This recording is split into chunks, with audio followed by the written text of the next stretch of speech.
Happy day students, class 10 August portion, that is chapter 6 conditional control structure.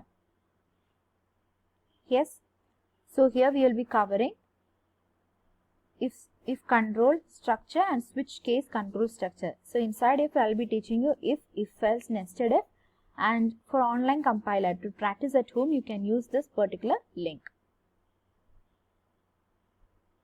Yes.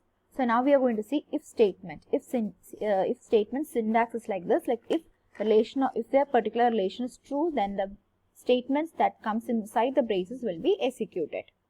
Yeah, so I have drawn a flow chart for you to understand. So the condition is checked, and if the condition is true, yes, the code inside, if the condition is true, the code inside if statement will be executed, and if the condition is false, it will code after the if statement will get executed. Yes, so let's see an example on how to do this. So already I copy paste a code in one of the Word document for my easy access. So I'm going to copy paste in the same link where I told you to try it at home. The same link I'm doing it. Yeah, so you can see x value is 20, y value is 22, and if x is less than y, so is it true? 20 is less than 22. Is that true or not? Yes, so then the statement will be x is less than y, that particular statement will be printed. If else, it will come to the end of the program. Yeah. So next we have if else statement. That is, if a particular computation is true, then a particular set of statement will be executed. If a particular that statement is not, that the condition is false, then another set of statement will be executed, and that is called as a code inside the else body.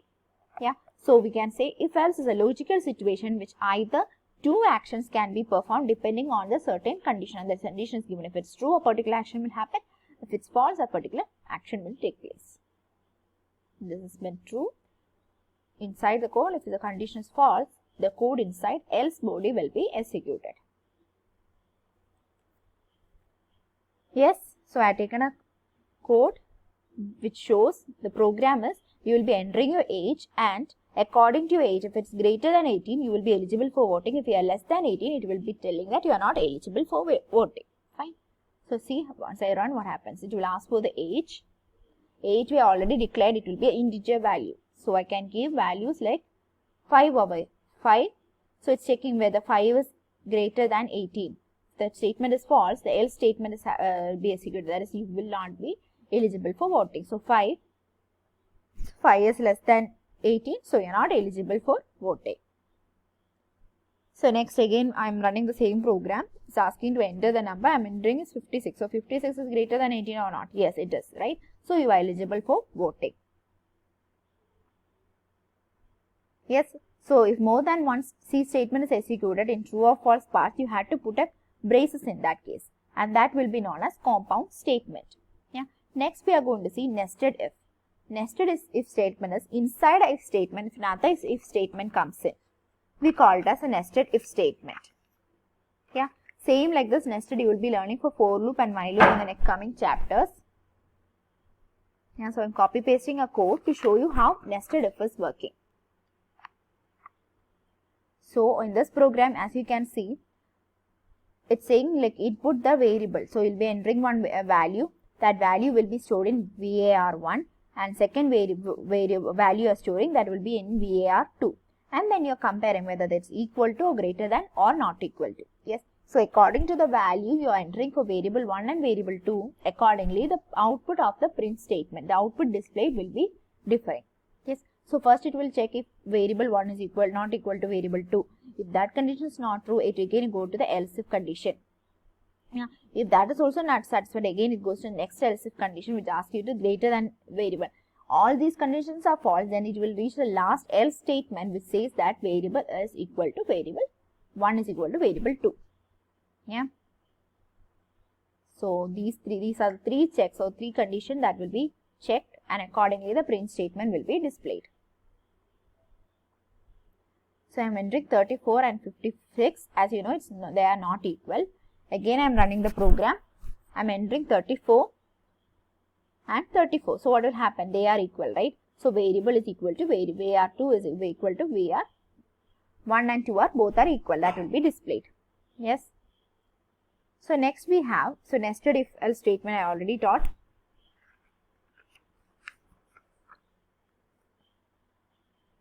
Yes, that is which way I already shown you. Next, so in this, what happens is this, all these if statements are checking for equality, and all if statements checking are for value of the same variable VAL. And if the statements comparing that all these three values are not executed, then the last else statements get executed. Yeah.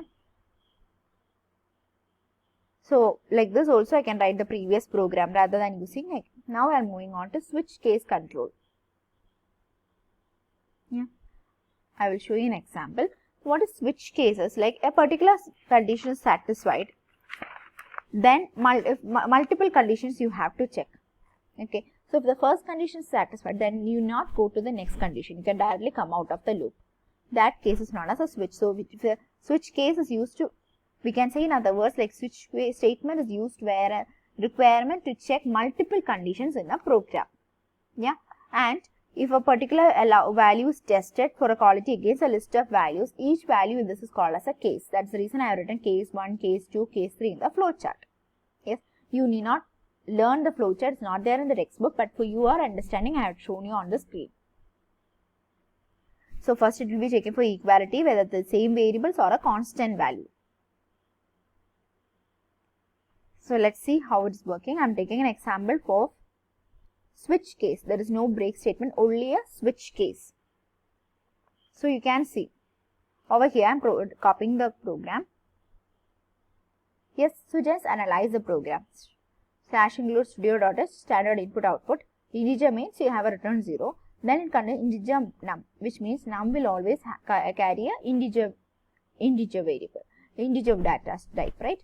So enter the number. So I'll be entering a number. It will be stored using scanf. Now switch num. That particular num, whatever you entered, will be checked against all the cases, whether the number is 1, whether the number is 2, whether the number is 3.